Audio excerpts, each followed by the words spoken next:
নাগরিক ঐক্য সভাপতি মাহমুদুর রহমান মান্না বলেছেন, দেশের সব রাজনৈতিক দল সংস্কার এবং নির্বাচনের একটি রোডম্যাপ চায়, কিন্তু অন্তর্বর্তী সরকার সেই রোডম্যাপ এখনও দিতে পারেনি। আর গণসংহতি আন্দোলনের প্রধান সমন্বয়ক জুনায়েদ সাকি বলেছেন, ফ্যাসিবাদী আওয়ামী লীগ সরকারের আমলে মানুষ তাদের দাবিও জানাতে পারত না।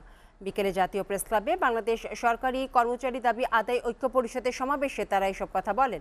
সমাবেশে বৈষম্যহীন নবম পে স্কেল বাস্তবায়নের জন্য পে কমিশন গঠন করা এবং পে স্কেল বাস্তবায়নের আগ পর্যন্ত অন্তর্বর্তী সময়ের 50% মহার্ঘ ভাতা প্রদান করা সহ 7 দফা দাবি জানান ঐক্য পরিষদের মুখ্য সমন্বয়ক গজর আলী, সমন্বয়ক সালহার রহমান এবং মাহমুদুল হাসান।